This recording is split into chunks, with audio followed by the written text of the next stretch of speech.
Open, close. Alam niyo kung bakit? Kasi syempre, may mga biglang napasok dito sa kwarto ko na lang bigla na lang wala namang authorization letter.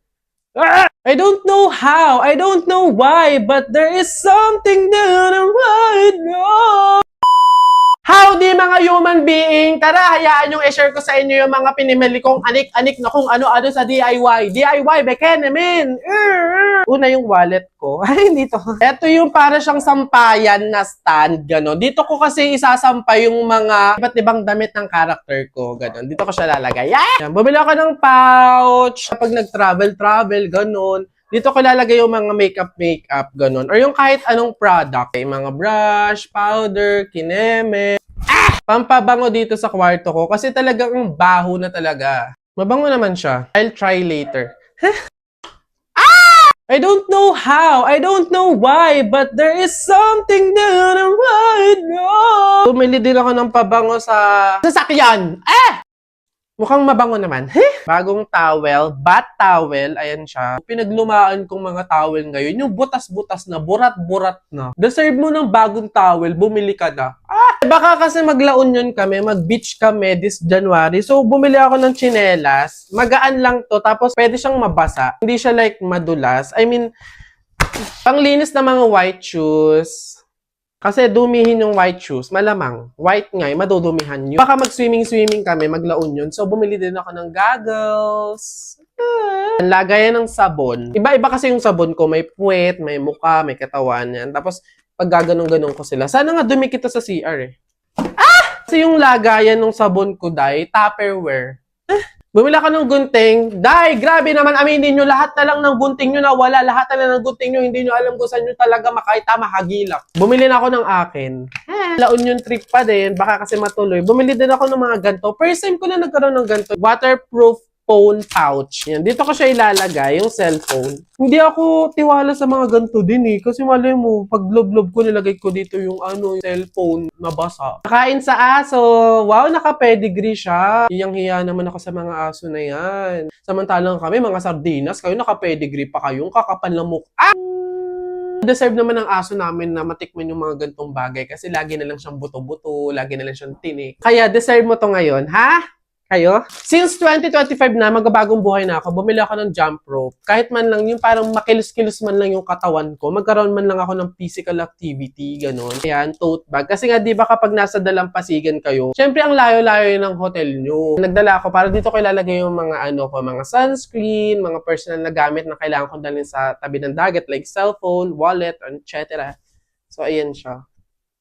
Sticky notes! Ayan, madalas ako mag-sticky notes dito sa bahay. Kung for example, umalis ako, magsaing kayo. Yun. Wala ako sa bahay, ganyan. Dadating yung parcel ko, ganyan, bayaran mo muna. Ito, yan, open, close. Alam niyo kung bakit? Kasi syempre, may mga biglang napasok dito sa kwarto ko na lang bigla na lang wala namang authorization letter. Ibig sabihin ng close, wala ako sa kwarto ko. Pag open, nasa kwarto ko. So, at least alam nila kung ano. Kinikilig ako dito. Ito yung pinaka-favorite ko. Sa lahat ng binili ko, ito yung pinaka-favorite ko. Salamat sa panonood! Send and receive good vibes. See you on my next content.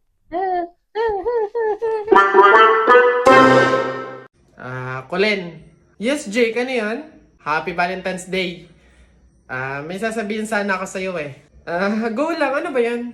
Huwag ka sanang magagalit pero crush kasi kita eh.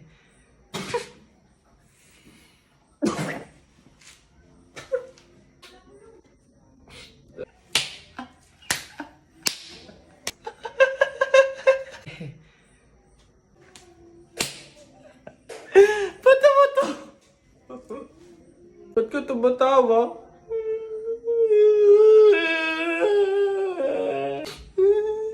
Babe! Ano yun? Ito na. Ito na ang sasabihin ko na. Babe. Ano ba kasi yun? Buntis ako.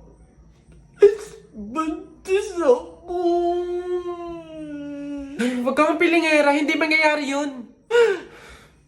Wala kang karapatang magsabi ng ganyan. Wala kang kwenta. Grabe ka naman, panagutan mo naman ako.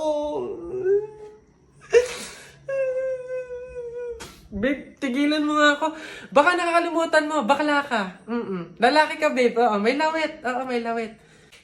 Roxanne, Happy Valentine's Day. Ito na talaga yung time para laksan ko yung loob ko. Liligawan na talaga kita. Meron nga pala akong gift sa'yo na stop toys. Yung favorite mong Doraemon. Tapos may letter nga pala ako sa'yo. Sana magustuhan mo.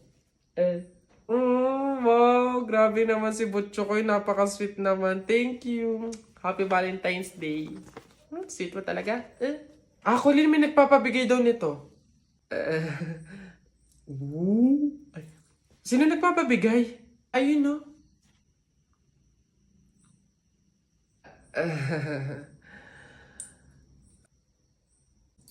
Butchokoy, hindi pa pala ako ready sa mga love life na yan, sa mga relationship na yan. Sakit lang yan sa ulo eh. Siguro, take time na lang muna, ganon. Tapos, kilalanin mo muna natin yung sarili natin. Tapos, focus pa kasi ako sa career ko, tsaka sa, sa pag-aaral, ganon.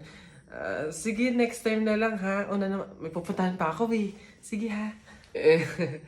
Anong laban natin dyan? Tay tayo dyan. May pasasakyan na, may pera pa. So, paano?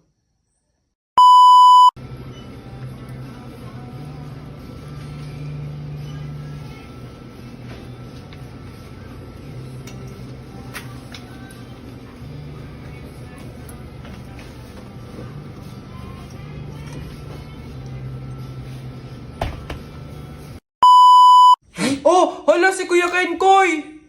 Ay, hello! Hi! Cute mo naman. Picture tayo? Tara, picture tayo. Tara. Anak, smile! Dali, smile! Smile! Oh, ayan, tara.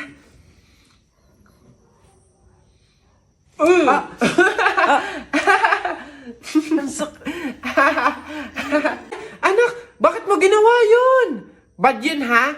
Oh, sorry po, Nay. Natutuwa kasi ako kasi nakita ko si Kuya Kenkoy eh. Pasensya ka na, ha? Pasalamat ka nandyan yung nanay mo kung hindi natapon na kita sa bangin. Ay, okay lang po. Una na po ako. Hi po, Kuya Kenkoy. Pinapanood ka po namin sa TikTok. Hello! Hi! Kamusta kayo? Parang hindi naman siya si Kuya Kenkoy kasi ang lapad ng mukha niya oh. Tapos ang tangkad pala niya. Kala ko maliit lang. Oo nga, para siyang yung kapre ba yun? Yung parang dambuhalang pangit. Mga bata, alam niyo yung kuto? Di ba tinitiris yun? Gusto niyo tirisin ko din kayong dalawa, ha? Uwi! Ay! Pagod. May nag-message? Sino to? Bata. Anong message niya? Sagutin niyo po yung tawag ko. Tangina niyo po. Ayun niyo po sagutin.